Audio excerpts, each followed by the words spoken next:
Hey everybody, Tim Kawakami here, 49ers Plus Minus with my co-host, the great Matt Barrows. This really is a Matt Barrows week. This is when you shine. This is when you take over all conversation and discourse. We're just sitting there waiting. We're waiting for the draft crush to be announced by Matt Barrows, the famous draft crush. You did it recently. We might as well talk about it.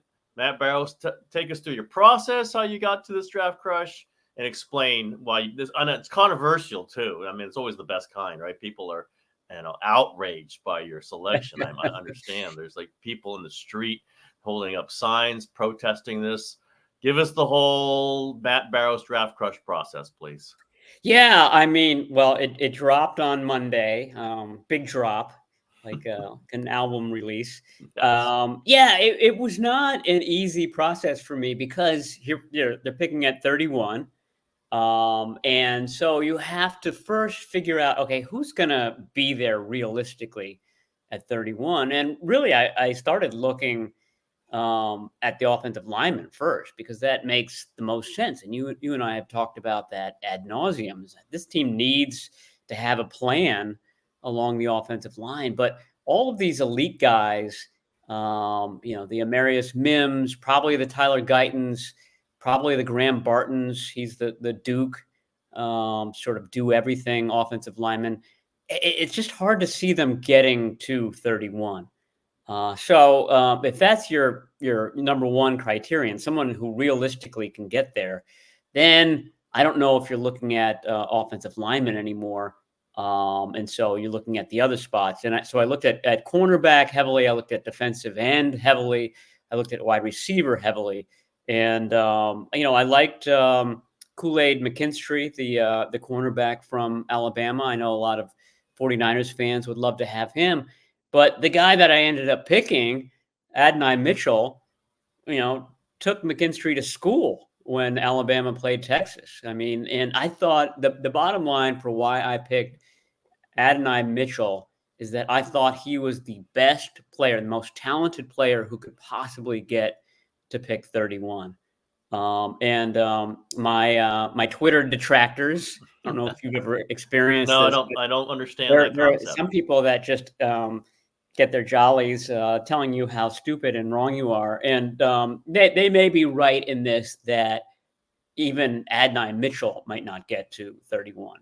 With the Bills, who just traded their top wide receiver, in need of a wide receiver, they're picking at 28. They seem like the biggest impediment for Mitchell getting to the 49ers at 31. You are controversial because the 49ers, if they take a receiver, especially a receiver who kind of fits the Brandon Aiyuk mold, there will be like, what's going on? They're going to have too many. They're going to trade, right? They're going to trade. That must mean they're trading Brandon Aiyuk. I assume this draft crush is not made with the assumption that they're trading Brandon Aiyuk. Maybe that they can go with 3 top receivers going into this season and then pick which 2 they keep after the season. Is that the presumption? Yeah, that's the thing, is that they took Aiyuk, in 2020 because he could play all 3 wide receiver positions, the X, the Y, and what they call the F, this slot. This is the same thing with this guy. So you would have 2 Aiyuks. That was sort of the theme of my write-up about this guy. You would have the versatility of having 2 guys who can do a little bit of everything. Let's just assume that it's Deebo Samuel who's the odd man out in 2025. He's not Deebo Samuel. He's not breaking tackles, although I did see him get a few screen passes and sort of flip passes, things like that. That's not who he is. He's a guy that runs around who creates a really nice open target for the quarterback. So you would have, assuming that they do a deal with Aiyuk, you would have 2 quarterbacks who seem to be very, very well made for a quarterback like Brock Purdy. 2 receivers who mesh well with Purdy, basically, is what I'm saying. So you're signing Purdy for the long term. You're putting a huge investment with him. What better way to support that investment than to have these 2 receivers who get open? I mean, that's that's the long and short of it. These guys run routes really well. They get open. They present a nice, not easy, but nice open target to the quarterback. That's why it makes sense. Mitchell a little bit large, like Aiyuk size, maybe even a little bit bigger than Aiyuk. I think they can Yeah, go for that. Aiyuk is odd because he's 5'11", but he's got the wingspan and the legs of a much taller person. So this guy is taller in height. He's 6'2". They're about the same size weight wise, but there's a similar smoothness in how they run their routes, and I think that's the key. I mean, this guy's not perfect by any means.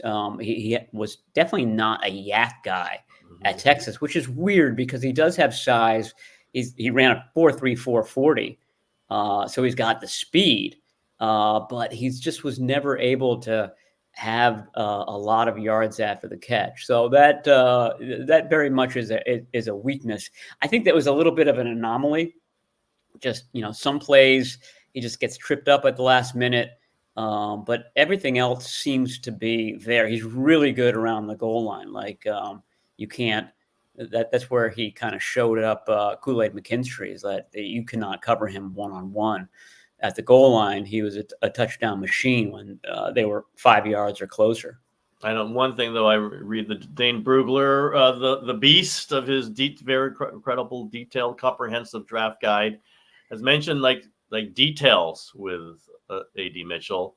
That's not a big Kyle Shanahan thing where the receiver maybe isn't focused on the details. Although I do flashback to Aiyuk had some issues, obviously, with that in his second season.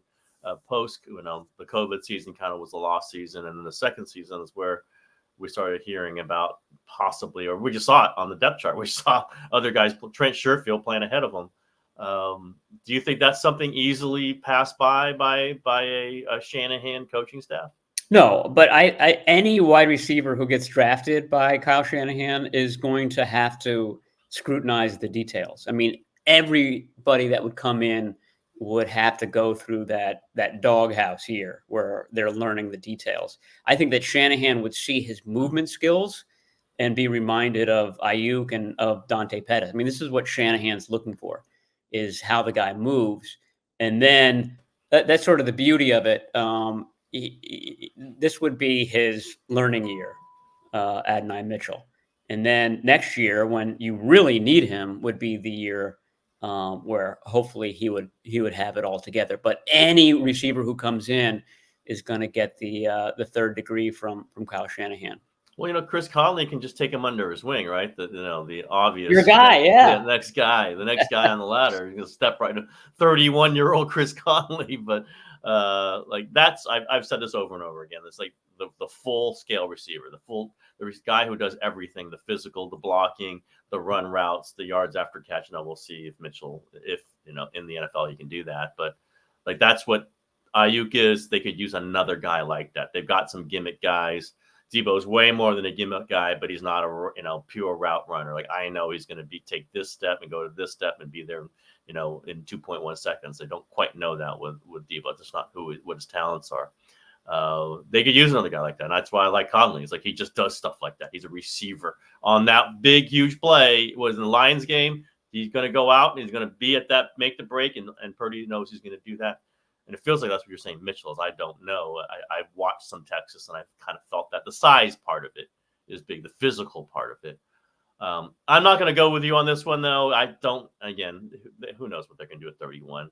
I've said move up for a tackle, but, man, I don't know what the top 30 visits are shaping up like. Not hearing tackles in that list, that as far as I know, we don't know who they've all talked to, but, man, I'm feeling defensive line it's just so easy for them to fail safe and do a defensive line. And I think about it. They did lose three first-round picks from the defensive line: Javon Kinlaw, Eric Armstead, and Chase Young, who obviously a late add to the season, but he was a top talent, top pick that are no longer on this defensive line. And this is we know this administration that loves to add first-round talents to defensive line, just keep stacking them in there.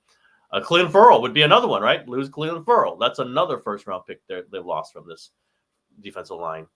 I don't know whether there would be a great defensive lineman at 31. it just feels like I can just see them going, you know what? If we don't have our tackle and we're not going to push it there, and we have something else we want at a position that we maximize at all costs, could be defensive line. Just thinking about the talent, the physical archetypes they've lost already on the defensive line. Is there like a couple easy options you would think at 31 for a defensive lineman, Barrows? Yeah, one guy that I was considering for the esteemed draft crush, Jerzon Newton. He's a defensive tackle from Illinois, also goes by Johnny Newton. And he is, the spitting image of Javon Hargrave. I mean, basically the same size and really gets off the line of scrimmage very quickly. I mean, if he's still there at 31, and that's sort of a question mark, I think that he's too good to be there at 31. But if he's still there, that would very much be a possibility. And, Hargrave is in his 30s. Basically the swap that the 49ers made with Houston for Malik Collins. Collins is getting up there in age. He's a step down from Eric Armstead. So, I mean, you could make the argument that there is a need for a defensive tackle, even if this guy is sort of captaining that second Chris Kasurek unit. I think that would be, it would be the most talented backup unit that they've had in a while. So, absolutely, I can see that happening. I don't know whether this guy's visited though. And today is the first day of the big. The 49ers bring in just about all of their visits. I'd say 2/3 of their visits at the same time. So that's today and tomorrow. They take them to Top Golf. They have meals with them. The idea is that you get some one-on-one time with each of these guys, but you also see how they interact with each other.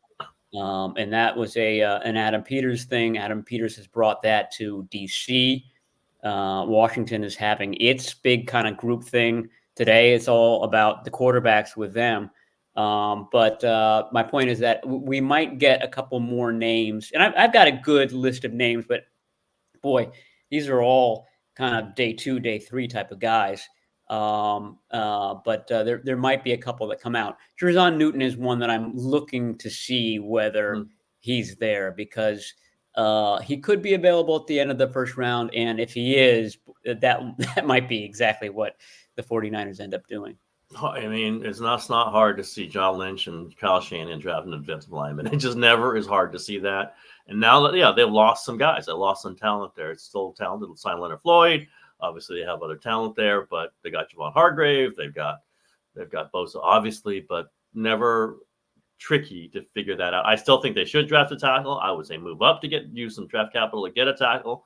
I don't know if that's for sure happening. Maybe we'll get a much better feel in the next few days when maybe these names start trickling out. Barrows, any 49er reaction to your draft crushes over the years even? Have you heard anybody who jokes with you about it, or like, hey, what's your draft crush going to be? Like, are they waiting for it? Anything like that? I remember I had Tank Carradine as one of my draft crushes, and I remember Jed York teasing me about that because they ended up drafting Tank Carradine, but I had him as my first-round draft crush, and he lasted into the second. And Jed said something like, how he sometimes teases the pick. He's like, Matt Barrows is really going to enjoy this next second round. But Tank was one of my misses, and there've been a few, and there've been a few at wide receiver. So maybe I shouldn't be drafting wide receivers. I draft wide receivers about as well as Trent Baalke drafts wide receivers. You do a lot of things about as well as Trent Baalke does. Let me put it that way. Trent famously taking a receiver in the 30s back in 2012 won AJ Jenkins. I can guarantee you that Adonai Mitchell is going to be a better pro. Well, he'll get through the rookie mini camp without the head coach ripping him. There you go. That was like, I was thinking about that because we just think about during the draft. That draft, because it was Jenkins, like LaMichael James, I think, right? And like none of these guys did anything for the one. I guess LaMichael James played for a year. That was either a sign of the pending split with Balky and Harbaugh, or it was like the beginning of it, because it was just a useless draft. Harbaugh like defended it because I think he just felt he had to, and maybe he liked a picker or two, but none of them did anything for them. This is a team right now, like they're thinking about is Super Bowl wins. They got to the Super Bowl that season with very little help from any of the 2012 draft class, and it just felt like there's something wrong here where they're not drafting the guys the coaches want, or the coaches are pushing for guys who aren't any. I'm not quite sure, but it definitely felt like some disconnect with that draft, with AJ Jenkins kind of being the signal at the top of the whole thing. Yeah, I mean, you think about what the makeup of the Harbaugh teams was. I mean, the kind of tough blue collar, and they went counter to that in that draft. Those two guys that you just mentioned are known for kind of being soft guys, and surprise, surprise, they didn't work out very well. And I was thinking about that this morning when I woke up, that they ended up sort of trying to clean up the AJ Jenkins thing by trading him to the Chiefs for John Baldwin, who was the Chiefs' first round mistake. And it just kind of goes to show, where those organizations were a decade ago versus where they are now. But yeah, both of those teams made colossal blunders in the first round. They realized it early on, and they tried to sort of clean up the mess, or at least disguise the mess, by trading their bust receivers to each other.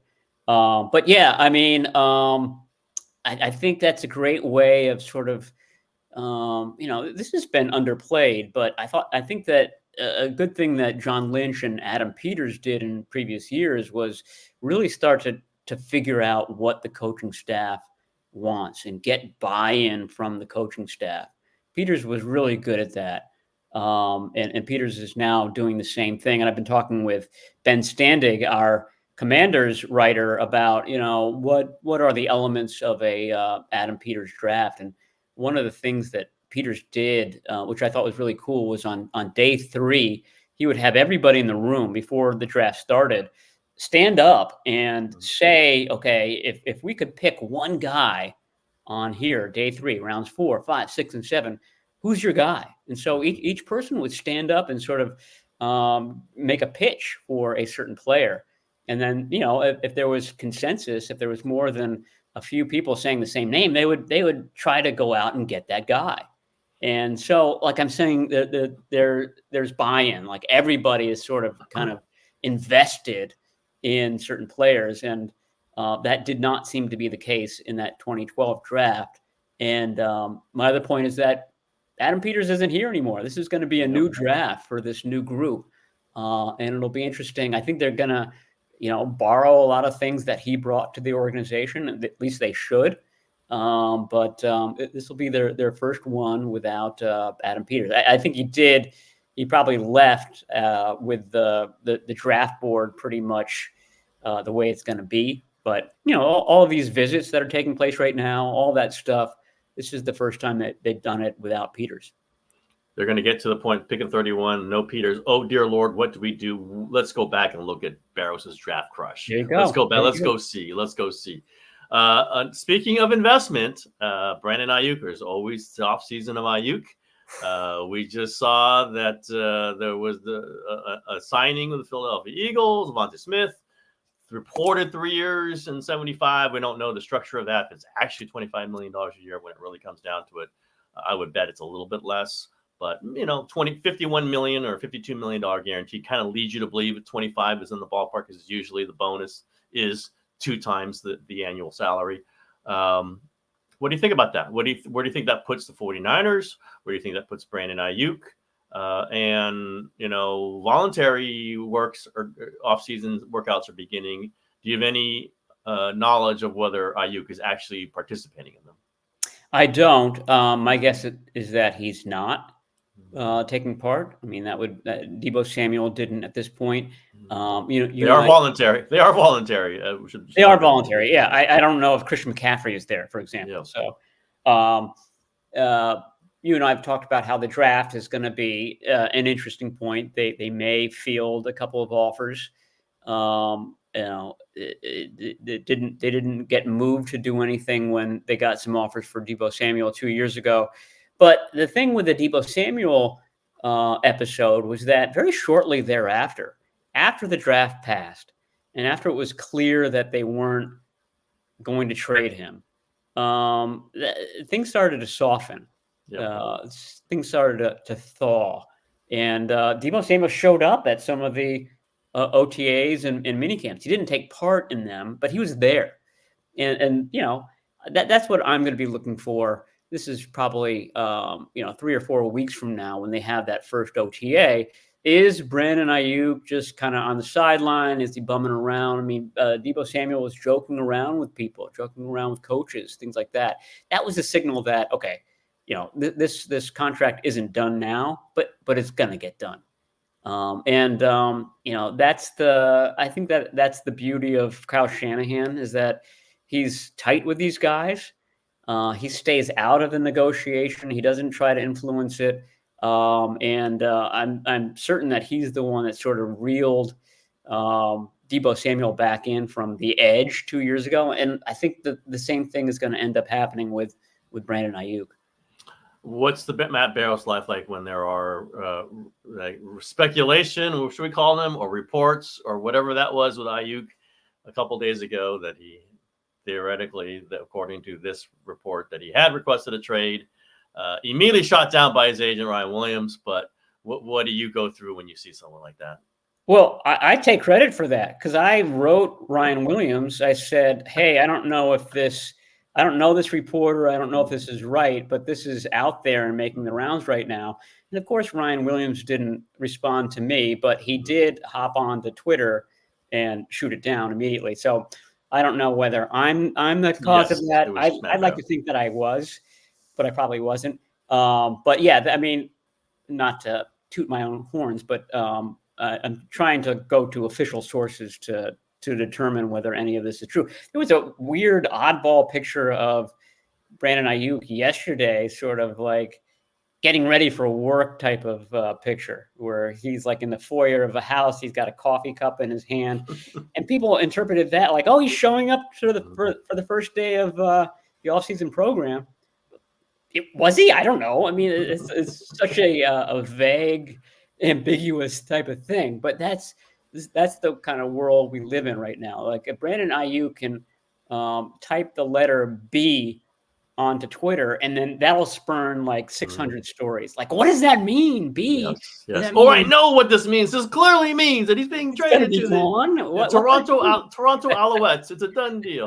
Yes. So, I mean, my point is, covering contract negotiations is terrible. It's tedious. It's a bunch of fake stuff. You're supposed to get all hot and bothered when he unfollows the 49ers on social media. I feel like if I ever did a story on that, a little piece of me would die inside. It's just not worth it. It's just not worth it. Hey, you sent the email to his agent based on. Well, yeah. I mean, I was looking for something official, and I would have written something if he had responded to me. But I'm not going to write about unfollowing on social media. That's just I'm too old for that. Like I said, I think I just keel over and die at that point. Well, this is the thing. It's like, it could happen. He could request a trade. It certainly has happened in the past. It happened with Deebo Samuel. It does not mean he's being traded. It means that this is just a process that they go through. Could mean as you mentioned, it could mean he's being traded, but a request doesn't really change that. Like, if they get an offer they like and they don't think the contract's coming, they could trade him. If he wants to go, they could trade him. But also, I think he would prefer to stay for a contract that he likes. And the 49ers would prefer him to stay. They just got to find that ground. Yeah, if he doesn't if there's nothing by the first round, I guess a percentage chance into the second round, although I wouldn't think they'd move him for a second round pick, then 99% chance he's at some point re-signing with the 49ers, because the 49ers would make that decision on the draft. That's when you make that decision. So I saw somewhere saying, shockingly, this stuff is coming up around the draft. You'd think that's all done. No, this is when the trade stuff happens, because smart teams move the player, consider moving the player right before the draft so they can get the draft pick in and have that player that year. This is where other teams have screwed up. I've mentioned this, the Raiders trading Khalil Mack in a contract dispute. right before the opener. What they're getting draft picks that don't happen for 8 months. What's the point? And you don't know the number. You don't know what number a pick it is. If you do it right now, you know the pick. You literally have the pick. You've been studying the draft, and that's the much better value, much better certainty through this whole thing. And again, the Deebo Samuel is the number one way for us to kind of compare it to. Once that first round went, they were going to bring Deebo Samuel in at some point. I think that's the calculation at least the 49ers make. And yeah, have you any sense that there's any progress, any sense of what either side is thinking right now beyond what we've talked about over and over again? No sense whatsoever. Yeah, again, I think this gets done in July, like they always do. The George Kittle contract at this point in the process, whatever year that was difficult, and George Kittle and his agent were beside themselves. And then it got worked out. And Deebo Samuel was the same thing. And I'm sure Nick Bosa was the same thing. This is what we have to deal with. Get through the draft. Probably not going to get traded, but they're going to listen. And then once that's done, that's when sanity returns and they get down to brass tacks. They can do the Eagles method. If you're going to pay the guy, pay him now. Take care of. Although I guess it ruins all this fodder, all this podcast fodder. But you don't have to do it in late July. You can do it now if you want to clean it up. Well, and there's an argument for doing it now, because if you do it now, you're doing it before all these other wide receivers get paid, and that number. Justin Jefferson, by the way. Absolutely. Jefferson will be up there. I don't think that Brandon Aiyuk is going to be asking for exactly what Jefferson gets, but that's going to be part of the calculus at that point. So you get it done now. It's sort of like the Jimmy Garoppolo one in 2018. Jimmy Garoppolo was the highest paid NFL player ever for like a week and a half.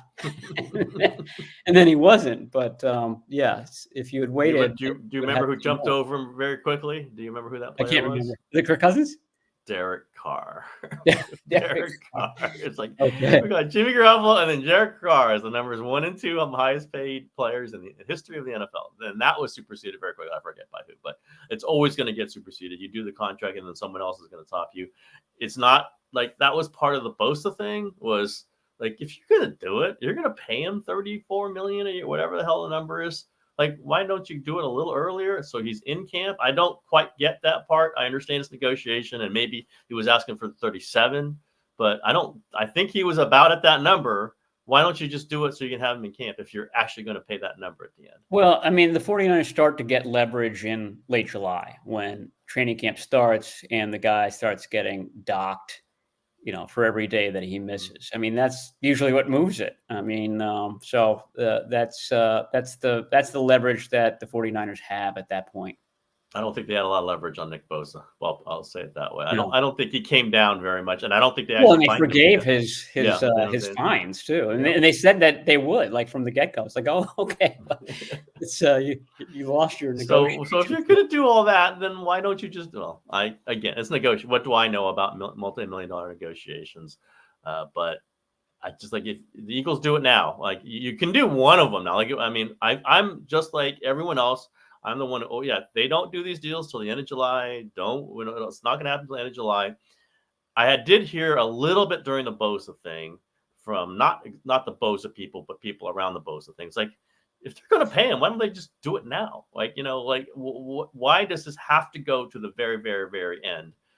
I don't think the Bosa people were like, we're coming down. Oh my God, if we're going to miss the first game, we're going to come down. Like, they were coming down. Like, I guess maybe the 49ers had to wait it out to see if he was coming down. Nick Bosa was not coming down. That number was going to be the number he was coming in at, or he was not coming in. Maybe Ayuk's different. Maybe Deebo's different. Fred Warner, we know the different deals. George Kittle. But you can go ahead and do it early if you want to. You really can. So, you do your free agent deals before that. Like you do Trent Williams when he was a free agent because they had to do it. Why don't you just do it right now? Okay, that's my little mini rant. Anything else? John Lynch is going to hold his Dog and Pony Show pre-draft presser on Monday. It's a great question to ask him. You're going to get this deal done. Why not do it now instead of August 3 or something like that? It's a very good question. we'll just say the Eagles do it this way. Why don't you just be like the Eagles? Come on. Yeah. Yeah. If you're going to pay the top dollar, like if maybe this is a different one. The Bosa one was kind of silly, I thought.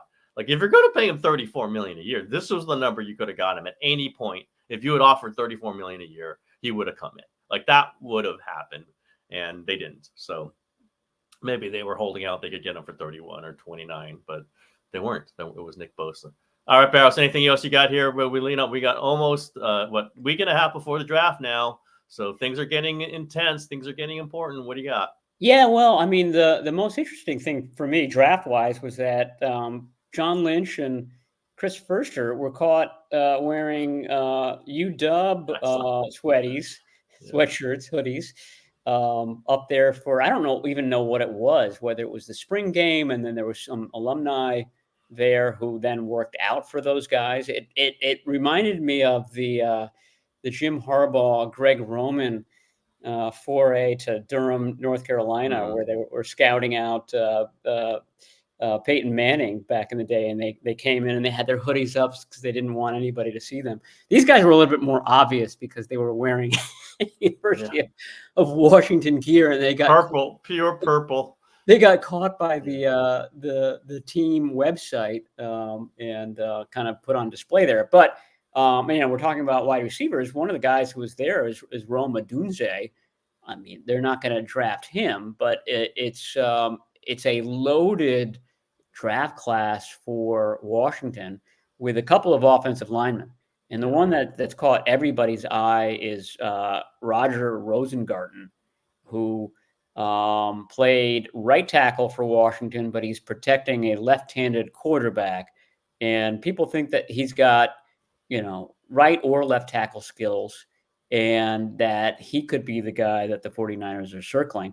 Our guy, Dane Brugler, has him as a, second/third round type of guy. And maybe that fits where the 49ers are picking at the end of the second. But if he's really the guy that they fall in love with, and he's got some really good movement skills. He seems like he'd be a really good fit in a zone blocking scheme, et cetera, et cetera. Are you gonna kind of risk it that he's gonna be there at 60, whatever they're picking, or do you take him at 31, or do you trade back and take him early in the second round?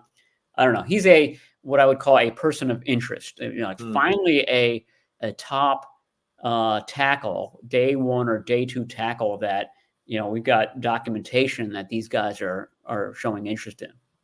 Two things on that. One, did Forster and Lynch just forget to bring sweaters or something like that? And they had to be garbed? And because you would normally be wearing 49ers gear, guys, when you're out on the road and you're scouting, you wear your team garb. You don't wear the school's garb. I thought that was amusing. I just thought it was really nice stuff. I don't know. And John Lynch, Mr. Stanford, come on now. And two, I would make for a really boring first night if they trade out of 31, and they couldn't say what it's for, right? They would just be trading out of 31, moving back. And what do you write, Barrows? What's the story? You write, okay, these are the second round targets that they could be looking at. And really, there've been a lot of second round targets. So, I mean, I would not put that out of the realm of possibility. Sometimes teams try to move back into the first round. Especially for quarterbacks, because you want that fifth-year option for the QBs. I don't know who that quarterback would be, whether the Michigan guy slips further than everybody thinks he is. No way he's getting that far. Yeah. Penix would be, I think, the one, just because of the injury and the age questions, and maybe he gets through to the late 20s, maybe. Then that's a valuable pick. And that's a valuable trade 31 to the team that wants them. I mean, that's a valuable move. And maybe you get an early second and a third, and so you start racking up some draft picks. Boy, that would be a tough column to write, though, man. I'm thinking about myself. I'm going to be there. They traded out of 31, and don't have a player to write about. Well, maybe we'll just ask him about Brandon Aiyuk, right? I mean, it would be tough. When I was thinking about them not taking offensive linemen, and maybe they're taking a defensive lineman, it's or maybe they'll trade the one for a veteran like that. They've done things like that before. They haven't traded a 1 for a veteran, but they traded 2, 4, and whatever for Trent Williams. Like, some of this makes me feel like Shanahan's not going to trust a young guy just to plop him at tackle. Maybe there's a veteran tackle out there who he likes, who's played in a similar system. That God, there's so many Shanahan systems out there now that they can see what the guy looks like, playing their kind of movement style. Maybe they trade 31 for that guy.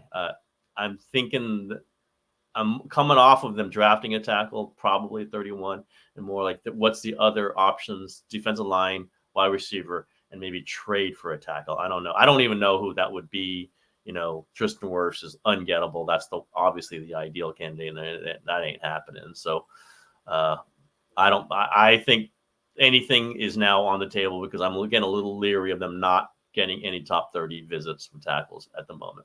We might see a whole bunch of them. Maybe there's going to be a whole bunch of them at Top Golf. Don't go there. Don't search them. But if anyone happens to see a couple large fellows walking around with John Lynch in the next few days, let me know. If you're a Top Golf employee, we will pay good money for a list of clients who come through there. My thoughts on the tackle thing is that whenever we've talked to Chris Foerster, the O-line coach, and he talks once a week, and he talks a lot. It's clear that, and this is a league-wide thing, is that, the young tackles who come into the league are unimpressive. They just have not been trained to be NFL players. I mean, it's probably the worst, maybe quarterback, but the biggest jump from college to the NFL is offensive line and probably offensive tackle, just because of the way the college game is. So they may have concluded that, whoever we bring in is going to require all sorts of schooling and time and effort. So let's not blow our first round pick on that guy. We might as well use a middle round pick or a day 2 pick. I mean, I'm just trying to think of what their rationale could be, or it could be that they don't think that any of those top guys is going to be available at 31. So why bring Amarius Mims in if we think that he's going to go number 16 overall, that type of thing. That's what I'm thinking about that spot. Can we think along with John Lynch and the assorted 49ers executives? We shall see how we do. I'm a little baffled by the seeming lack of concentration on those top tackles. So maybe we're just wrong, or maybe they'll surprise us and take one of them without having talked to them or brought them in for a lot. Maybe they've done all the research at the combine, but the coaches weren't there. Like Foerster wasn't there. Yeah, and that's a pretty large thing to not have him have hands-on experience with a guy. Yeah, they had Jordan Morgan. He's the University of Arizona tackle. Another guy who projects well for his own blocking scheme. It makes total sense. He's going to be there at 31. They met with him at the combine, but it was just the personnel guys that met with him. Shanahan wasn't there. Chris Foerster wasn't there. Hard time thinking that they'd take a tackle without him ever sitting down with the offensive line coach. And maybe they did the Zoom meetings and stuff like that. There are ways to get around it, but if this is the guy that you want to take over for Trent Williams, don't you want to meet with the guy? And speaking of how well Kyle knew Trent Williams, right? He had worked with him, he had coached him, and Foerster. Exactly. So there's a little disconnect there with any sense that they're locked into a tackle or will be locked into a tackle. So I don't know, but hey, they took a hard look at all those quarterbacks in 2021, right? That's why they moved up when they did, and they didn't.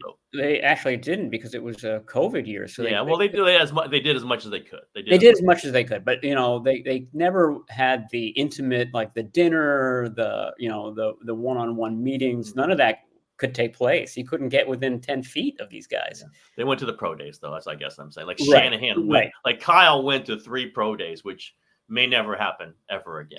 Exactly. It's like he might not he don't go to Stanford's pro days anymore. Like he just doesn't do that stuff. So that was like they showed an intensity that we're never going to see them probably do ever again. All right, Barrows, that was good. We've got one more pre-draft conversation next week. we'll see where I am. I don't know if I'm going to be Warriors playoffs or not. It might be over tonight. Well, I'm going are you going to be grilling John Lynch on I Monday? hope to, but not if the Warriors are playing in Oklahoma City on Sunday. So, Freaking Warriors. yeah, we shall see. Ruining the draft. I know I'm just trying to make all my hotel reservations just in case, and every one of them is like 3-day advance cancel. So I can't make them because we don't know where the Warriors are going to be. They might be out tonight, and I don't want to get stuck with a hotel bill. But in Oklahoma City. All right, Barrows. We'll see how it goes. All right. Either way, we'll be doing a show next week somewhere somehow, and maybe you can get all the John Lynch stuff possible. Let me know how it goes. I will channel my inner TK and just grill these guys. Forceful. Get tossed out of the building. That's happened before. All right, everybody. Show over today.